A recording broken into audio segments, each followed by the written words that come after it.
I need to tell you something, and I need you to really hear me.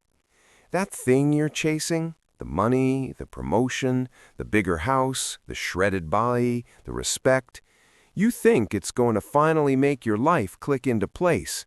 Like once you grab it, everything inside you will calm down. It won't.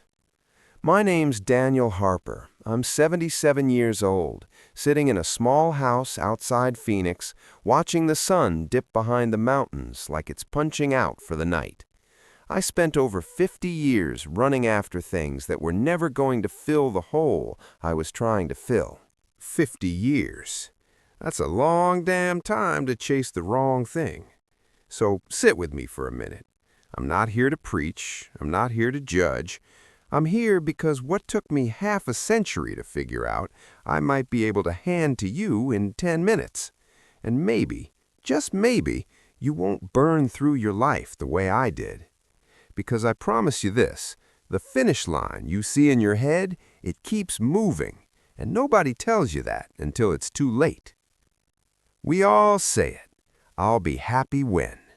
I'll be happy when I get promoted, when I make 6 figures, when the house is paid off, when I retire, when people finally respect me.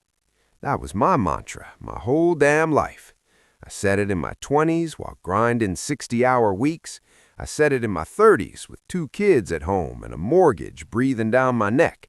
I said it in my 40s while climbing corporate ladders that never seemed tall enough. And you know what? I got the promotion. I made the money. I paid off the house. I retired. And every single time I thought, okay, now I'll feel it. But when I hit each milestone, there was always another one waiting, another mountain behind the mountain. The finish line didn't move a little, it disappeared.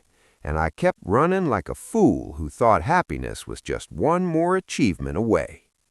I didn't grow up starving, but I grew up knowing we didn't have much. My dad worked at a steel plant outside Cleveland. Came home every night with grease on his hands and exhaustion in his bones. He was a good man, quiet, strong, never complained. But I watched how people treated him. At school events, other dads wore suits. My dad wore his work boots. People didn't say anything outright, but you could feel it, the subtle looks, the way conversation skipped over him. And something in 10-year-old me snapped into place. I told myself, that won't be me. I wasn't just going to survive. I was going to matter. I was going to be somebody. So I tied my worth to success before I even knew what success was. I made a silent promise to outrun the shame I felt watching my father shrink in rooms he deserved to stand tall in. Nobody told me that shame doesn't care how fast you run. By 25, I was a machine. Up before sunrise, coffee strong enough to wake the dead, suits pressed sharp. I worked sales first, then management, then corporate strategy. I said yes to everything. 60-hour weeks, sure. 70? Why not? My wife, Laura, would say, Danny, you don't have to prove anything. But I did. At least that's what it felt like. When my son hit his first home run, I was on a flight to Chicago. When my daughter had her first dance recital, I was closing a deal in Dallas. I told myself I was doing it for them, building something, securing the future. But if I'm honest, I was building an image. By 52, I had the corner office, my name on the glass door. People called me sir. My signature moved millions of dollars. And one afternoon, sitting alone in that office with the blinds half drawn, I stared at the skyline and thought, is this it? The answer was silence. You'd think hitting the top would feel electric. It didn't. It felt quiet. Not peaceful quiet, hollow quiet. Like I'd climbed this massive mountain my whole life, and when I reached the summit, there was nothing there but another peak in the distance. I remember running my hand over the polished mahogany desk and thinking, I gave up dinners for this. I missed bedtime stories for this. And for what? The strangest part wasn't the disappointment. It was the confusion. I had everything I told myself I needed: the money, the title, the respect. But the feeling I'd been chasing, this deep sense of being enough, it still wasn't there. That's when the cracks started forming. Not loud, not dramatic, just a small fracture in the story I'd been telling myself since childhood. It took me another 20 years to understand this. I wasn't chasing money. I was chasing a feeling. I wanted to feel safe. I wanted to feel worthy. I wanted to feel like I mattered. That's what 10-year-old me decided success would give him. I thought if I achieved enough, climbed high enough, earned enough applause, I'd finally quiet that voice inside whispering, "You're not enough yet." But no job title can silence that voice. No paycheck can convince you you're worthy. That feeling, it doesn't come from the outside. It comes from a decision. And here's the kicker. I could have made that decision at 25. I made it at 73. 48 years of trying to earn something that was already mine. Laura almost left me when I was 48. We were sitting at the kitchen table. The kids were grown. The house was quiet. She looked at me and said, "Daniel, I don't need the money. I need you." I remember blinking at her like she'd spoken a foreign language. "What do you mean? I'm right here." She shook her head. "No, you're not. You're at work. Even when you're home, you're gone." That hit harder than any boardroom criticism ever did. I thought providing was love. I thought security was enough. But she didn't need a provider. She needed a partner. It took therapy, long talks, a lot of humility. And it took me realizing that being present is worth more than any promotion I ever got. I paid off the house at 58, thought I'd feel free. Instead, I started worrying about retirement accounts, market crashes, health insurance. What if this? What if that? The fear didn't leave when my circumstances improved. It just found new targets. That's when I understood something brutal and liberating at the same time. Fear doesn't disappear when your life gets better. It disappears when you stop letting it run you. That's an inside job. No raise, no investment, no applause can do it for you.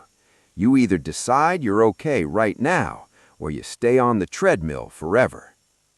I've got a buddy, Carl, 84 years old, still bitter his neighbor drives a nicer car. 84, still measuring, still keeping score. He's got money, health's decent, kids visit, and he's miserable because he's still comparing. I used to be Carl, always scanning the room. Who's ahead? Who's behind? Where do I rank? Comparison is a thief. It steals joy before you can even feel it. When you live like that, you're never home in your own life. You're always somewhere else, in someone else's lane. And that's no way to live. Then there's Earl, 86, fixed income, small apartment, bad knees. Happiest man I know. He reads every morning, calls his grandkids just to hear their voices, talks to strangers like they're old friends.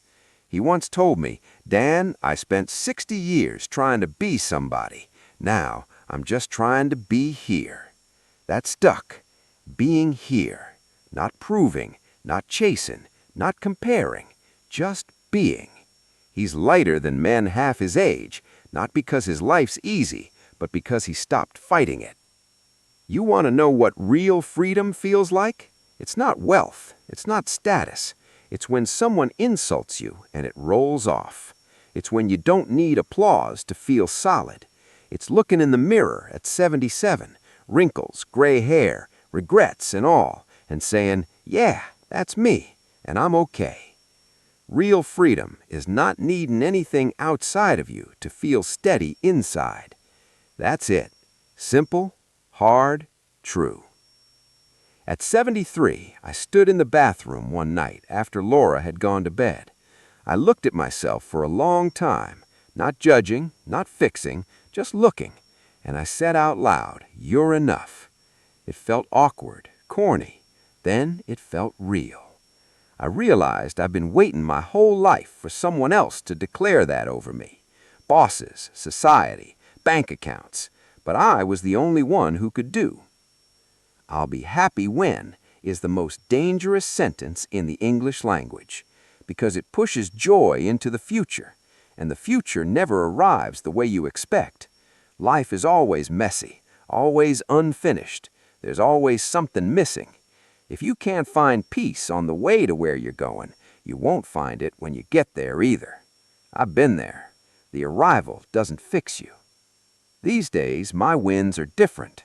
Morning coffee on the porch, Laura's laugh when I misplace my glasses for the 100th time, phone calls with my kids where I actually listen instead of checking email. It's ordinary, and it's enough. I missed so many ordinary moments chasing extraordinary ones. Turns out the ordinary was the point. Do I regret my career? Not entirely. It fed my family, it built a life. But I regret thinking it defined me. I regret measuring my worth by my business card. I regret believing I had to earn love.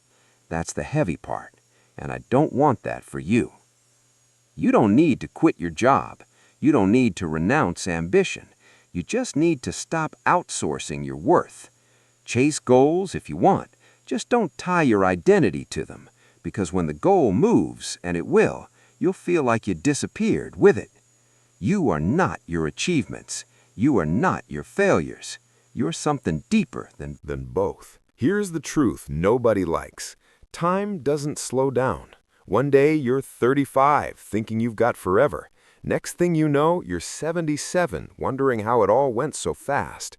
If you're postponing joy, you're gambling with something you don't control, and the house always wins.